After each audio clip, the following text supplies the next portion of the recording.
Eagle 6 in the track. Roger. Viper 1 bombs away. One's going to climb high above 20. You're south. Eagle 6 radar contact. Eagle 6 is visual. And it goes left.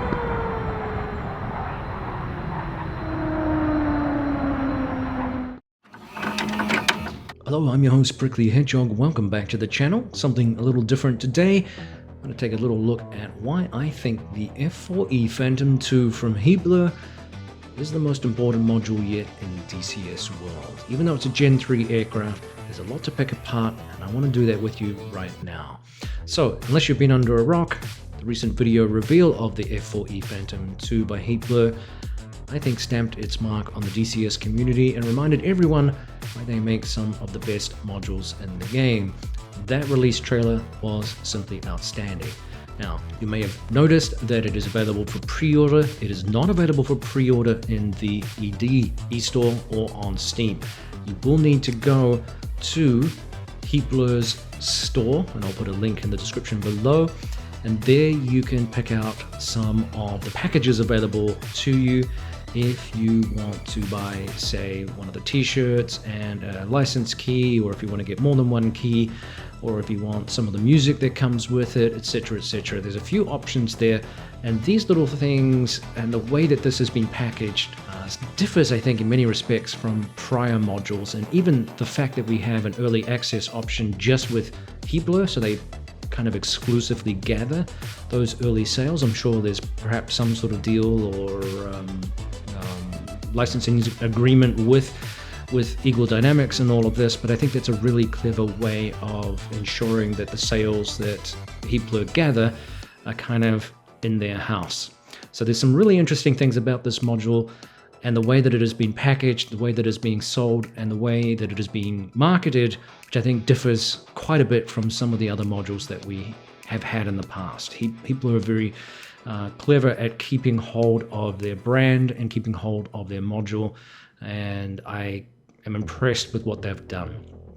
Now, getting back to this module and this video, it's, as I said, it's not just this jaw-dropping graphics and incredible cinematics that we saw, and it should have grabbed your attention. I'm sure that it did, but it was the details within and behind this module that mark, again, in my opinion, why the DCS Phantom II could be the best module ever released in DCS world.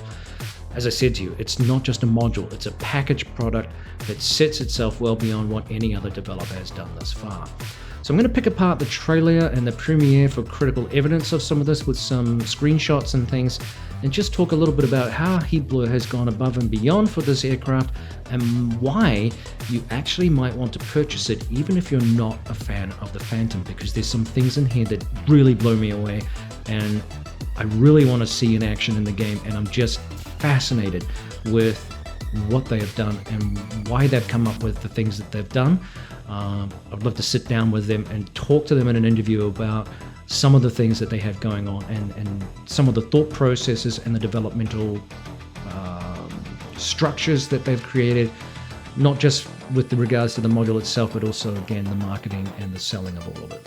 But let's start with the things that we know about, the things that we have discussed already or can see discussed in the video. We'll start with what we can see, and that's the graphics package and the general visuals, which obviously were abundant in the video. So Hebler have a reputation, of course, for their high fidelity modules. You've got the F-14A and B, which are high detailed, high polygon count modules. So it was no surprise really to see that the Phantom was there in all of its polygon Hebler rendered glory. Awesome stuff. They have handcrafted, they said, individual pieces of the jet to assemble it into a virtual environment to bring a much more lifelike aircraft into the game. They even challenge you to count the rivets to make sure that they were all there. Now, this was achieved, which is something that other developers have been using, but it was achieved in part thanks to laser scanning and photogrammetry efforts on a range of real live Phantoms, both inside and outside the aircraft. It was notable to see a range of liveries too, and especially exciting to see some new wing vape effects which condensed over the fuselage in spots which were specific to the aircraft's fuselage shape. Right? It wasn't just this generic thing over the wing. the shape of the fuselage interacted with the vape, which I thought was a really nice touch, and again shows the effort to which Heat Blur has gone in terms of the developmental visuals and the touches, again, which I think separate themselves from other developers right now, including even ED, to be fair. We'll see how this influences some of the other developers. I'm sure we're going to see some of this eye candy transition over to other aircraft, so stay tuned. Now, they advised to this end, the team, that they have gone into a couple of things here, two more quotes. More detailed than ever before, they said, and detailed and deepest simulation yet. So I picked that out of the video here. So they've gone into more detail than ever before for this module, but it also appears that this development will benefit prior modules and sets the benchmark for future products that they have. Now, if you're wondering about what future products they have, if you're not familiar, they're also building the Eurofighter Typhoon, and they are working on the A6 Intruder AI module, which we should see, as I said, as a high detailed AI module sometime in the near future, and it will morph, no doubt, after the Eurofighter Typhoon, into a fully flyable module as well. So that will join this growing list, actually, of Gen 3 plus aircraft like the Tomcat, like the Intruder. Obviously, we've got a growing list of aircraft in this area. Now, I enjoyed that they developed the option to do things like, this is something we haven't seen before, to roll the mouse button on a switch or some other feature in the aircraft, and then you can dip into the manual in order to learn about it on the fly if you like. I also love that they gave us a new grease pen option, which was something legitimately used by air crews in the pre-digital age and beyond, in some cases actually, for pilots that transitioned between those eras. And it must have been interesting, I'm sure it still is interesting, to see the development of the digital age versus the analog, and how much of an improvement that made for pilots that were flying between those eras. But I digress. I should add that the interactive manual will be available here. This is really exciting, in both the 2D cockpit if you're flying it with a monitor, and also in VR. Now, this is one of the first times that I can recall the module maker taking pains to benefit that growing segment of the community, the VR community, that is. Again, a very exciting concept, and well implemented by the looks of things, in terms of being able to gather information as you fly, because a lot of us are solo players, or maybe solo players, and you're learning sometimes on the fly because you want to fly the jet, right? You want to get into this new thing that you've just purchased. You spend some money on it, and the first thing you want to do is take it up and fly around just to see what it looks like, just to see how it handles, how it sounds, and all these other things. But you really don't know anything about the aircraft because you haven't had time to do that, even though it's a study sim and that's what you should do. But we want to fly it, and so it's a cool way of allowing you a little bit more leeway in that department, and I think that's a really cool development concept, really unique. And again, another thumbs up there to Heat Blur for doing that. Now, it was notable too that they went into great detail on the pilot modeling, and it's something we've seen an improvement on with many of the other developers in the game, including ED and Razbam as well. Remember that they produced the F-15 with working G-suits on the pilots, which were really cool. You can actually see the hands move, and you can see the inflation in the legs of the G-suit, which I think is really neat. And again, a nice little immersive touch. Frivolous in some respects with regards to the overall complexity of the module, but these little things are really neat, and I just love the way that the developers are working really hard on that. ED did it with the suits on the hind, with the watch for the hind pilot. We've just seen a new helmet for the F-18, which I forgot to mention in last week's video for the sit rep, and various other little things too. A lot of detail going on in the Apache pilots as well. So it's a thing that's coming through, but this is another little step to that, where you can actually customize now, according to Heat Blur, the pilot to some degree. It's a work in progress feature, they say, upon release, and it may be subject to change, but again, you can do some customization to your pilot model, which I think is really neat. Now, again, this is why I see this module release as more of a package, and much more of a package than I've seen from the other developers. Now, Argus did a little bit of this with a bold plan to introduce several variants of the Mirage F1, so some of them have been released in stages, like the BE, which just dropped a few weeks ago under 2.9. So that was a really, a cool package. You make a one-time purchase and you get 3 or 4 different variants of the same module. Again, a really sustainable purchase, a really enticing one for players looking for a little bit more than just the one module.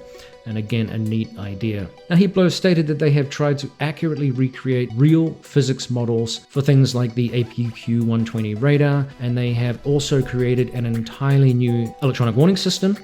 They have also delved into the electric and fluid simulation systems, and I think Flying Iron Simulations was doing something similar to this. And it all comes under the umbrella of what they call their component-based simulation framework.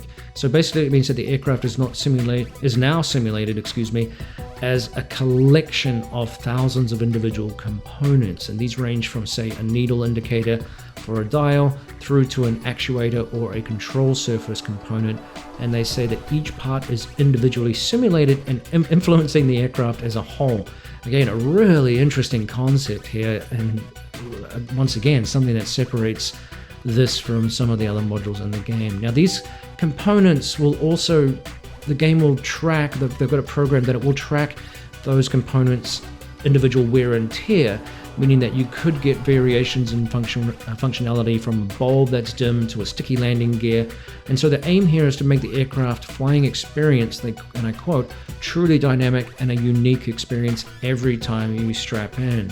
And I think Jav has made a comment on X where he indicated that perhaps if you land heavily in, say, a dynamic campaign, or maybe it's another kind of campaign, and that's your aircraft and you come back to it, so there might be some issues with the airframe in the future, or a component of that that may or may not be able to be fixed in a maintenance kind of situation. So really interesting concept. We'll have to see how that manifests itself in the game, what that looks like, but I thought that was, I knew they'd talked about it, I know they'd mentioned it, but I thought it was really fascinating, and I'm really curious to see how that again looks like, what it looks like in the game, and what it means for you and sticking with an airframe over a period of time. Really cool idea. So one of the secrets of the successes of the Tomcat was the AI RIO, known as Jester. Not only could he be tasked by the pilot to do specific missions, related tasks, he was also known to help or sometimes hinder the flight by spotting, shouting insults and encouragement, on basically doing tasks, basic tasks expected of a real RIO. So it made the F-14 a very workable and functioning aircraft for solo players in particular, for people that had no intention of flying a multiplayer or flying with a friend. ED have their own versions of this. We've seen this with Petrovich as an example, and also with George with the Apache, but I think Heblo still have the corner of the market in terms of ease of user interface and general functionality of this for the Tomcat. So it was an amazing introduction, really, of a RIO in-game for solo pilots, and the interactive wheel-based menu was also a stroke of genius. In reality, though, there were times where Jester was a little too annoying, and at times a little slow on the draw, perhaps a little cheesy, and there's many a video out there of somebody ejecting Jester out of the aircraft because, well, just had enough of him. Heblo have, however, remedied some of the idiosyncrasies with the program, and they advised that they rebuilt Jester for the Phantom from the ground up, and so he will now be known as Jester 2. As I said, this isn't just a passover of fluff or anything like that. They have completely rebuilt and rewritten him to be smarter, and this should be even more immersive for us. So the AI command wheel will be less obtrusive now, and they have a clickable navigation function and even a favorites menu, as well as a direct keyboard entry for numbers and things like that. So it's going to be a little bit even more user-friendly than what it was in the past. Again, I still maintain this is one of the best menus in the game, even as it was. That wheel interactive system was brilliant. So the team described that Jester will now ask questions depending on the situation, and their aim is to make him a more proactive character, delivering more immersion. And as part of that act, they say they will also be able to, we will also be able to answer some of his questions to better mimic crew coordination in real aircraft. We'll also be able to tell him to shut his gob, which will be nice during refueling where his input isn't always welcome, and in other situations. And they provided a little example of that, which was cool. So I was shocked to see that during early access the team advised they would make Jester 2 fully scriptable by the community, and so this includes being able to reprogram Jester or create custom dialogues for a mission. I imagine the heirs of Reflected Simulations and Baltic Dragon and a few other mission campaign designers perked up as they realized, hey, one of the challenges for those folk is that Jester sometimes still talks because he's interacting with the environment, even though he's not technically part of the mission set or whatever it was in the campaign, and so sometimes you'd have this annoying crossover dialogue. The mission planners did their best to try to separate that, but every now and again it would crop up. Early on it was more of an intrusive issue. So this is really cool and a brave move by Heatblur to, I guess, interact with the community in a way that is difficult for some of the other designers to do, to actually allow access to portions of the code, etc. So it's going to be very interesting to see those clever clogs out there that like to program and do things like that, what they come up with. They said that you could, of course, just create your own mission set, or you could completely rework Jester as well in a way that suits you. So really, really cool, really nice way of opening up some of the secrecy behind the whole thing and allowing community modders to do a little bit more work in that design area, which is again a brave move, and I congratulate Heatblur on doing that. So in summation, we have some really cool things. We have this very sophisticated project which they have taken a more compartmentalized, if you like, with regards to the individual components of the aircraft, which are now able to, be considered as a maintenance item, be more of an interactive collection within the aircraft than perhaps previously.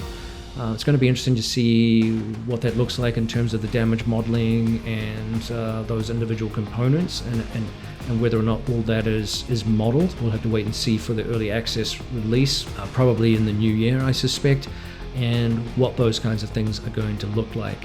One thing we did forget to talk about is that they also have redesigned and tweaked some of the weapons that are available from ED for this module, the AIM-7 for example, but they've also built specific weapons for it.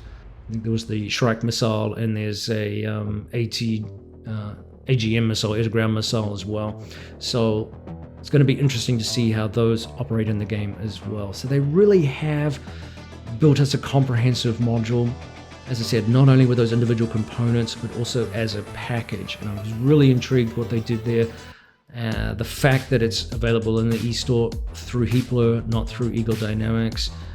The fact that they've got these little packages within that, the t-shirts, the music, the different license key options, are very, very unique to the game release, I believe.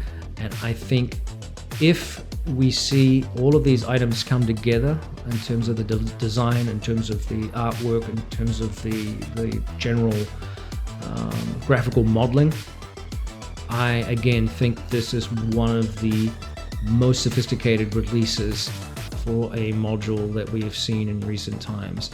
Now, it will be beaten in some respects by the F-15E in terms of complexity of the F-15E systems, but I am very, very intrigued on the physical modeling of what Heatblur has done in this instance and what it's going to mean as a package for the Phantom in the game. Alright, well that's almost the nuts and bolts of it, literally, rendered nuts and bolts. Let me know what you think about that astounding video. Let me know what you think as a package, whether I'm right. Do you agree with me that this is one of the best modules ever to be released? Or am I overhyping the whole thing? Because I was very, very intrigued with the statements that they made in that release video. Either way, it's still a cool looking module, and even if we don't want to get into all the the scientific stuff, if you like, and all that rendering and all that other nuts and bolts, it's going to be a hell of a fun module to fly for those who just love the Phantom, and that's the most important thing. So again, let me know what you think in the comment section below. Thanks again for tuning in. This is Prickly Hedgehog. We'll see you next time.